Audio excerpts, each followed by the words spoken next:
Hey guys, welcome back to the shop. In rust repair part 1, we stumbled upon a little rust through. We did some disassembly to give ourselves a little bit more room to work. We cut out the cancer. We also cut out a patch. And in this episode, we're going to crack out the welder so we can weld it in. We'll do some grinding. We're also going to get the sandblaster out so we can make some old parts look new. And of course, we'll get out the rattle can so we can paint them up. That and a whole lot more next. Toys for Life. Guys, I'm going to be welding today with this relatively inexpensive MIG welder. It runs on 110 volts and it welds up to 3/16 of an inch steel, which is certainly capable of welding anything you might need to weld on a passenger vehicle. I'll be using 24 thousandths wire and argon CO2 for the gas. If you're thinking of adding to the arsenal of tools for your shop, then you definitely will want to consider adding a MIG welder. I cut the patch panel out of 22 gauge sheet metal. As a couple of observant viewers have noted on part 1, the frame rail in this section is probably made out of closer to 18 gauge and it's a higher strength alloy. Now, given the location on the frame rail of this rust hole and the size of the rust hole, I'm personally not worried about going with 22 gauge here. However, if you want to err on the side of caution, go ahead and use 18 gauge or even 16 gauge. The important thing is, use metal, cut out the old rust, don't use paint over rust, don't use pop rivets and sheet metal cans and things like that. Do it the right way and weld in some new steel.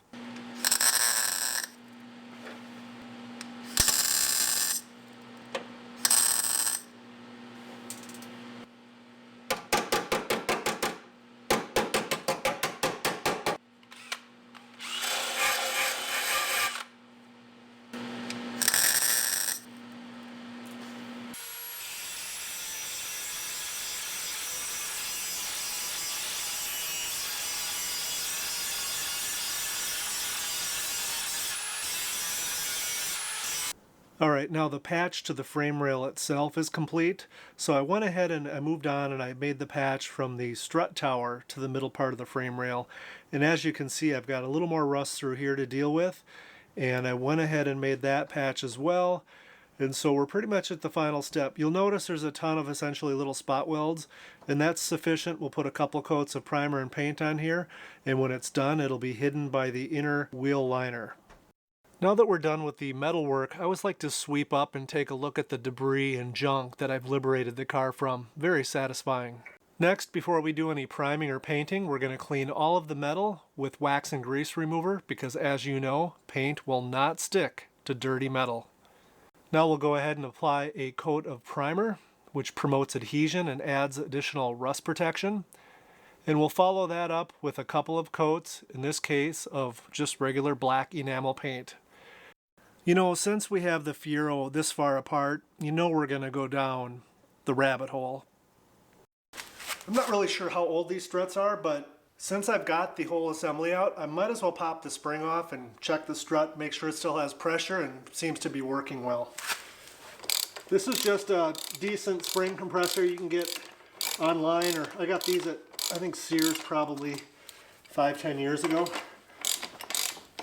If you take this nut off without compressing the spring, it's not going to be a good day for you. Try to do each side evenly.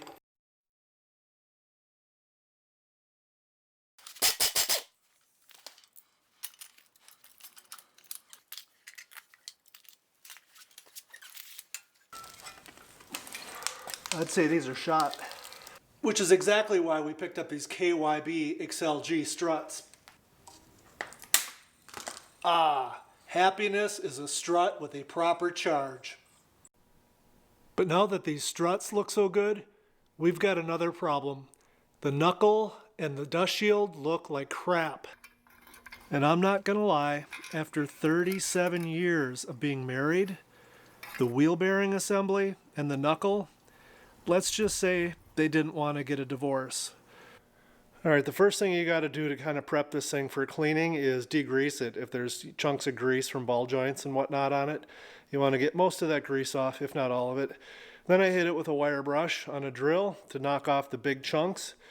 And you will find there's areas that there's some thick scale, a little pointy hammer, you know, just chipping away at wherever you see kind of some thick scale. That'll save time and also prevent clogs inside your sandblasting cabinet. Before we blast it though, let's cut off this chunk of steel. It's left over from a different application. It's not needed on the Fiero. Think of it kind of like your appendix. Let's go ahead and take these parts. We're going to get them into the sandblaster so we can get them cleaned up and ready for paint. And when they come out of the sandblaster, they look beautiful, almost as good as the day they left the foundry. And this is the beauty of what a sandblaster can do for you. It gives the metal a nice clean finish that'll last a long time, and it's excellent for paint adhering to, and it makes it look like new. Guys, that does it for this one. If you liked the video, please hit that share, like, and subscribe. And as always, thanks for watching.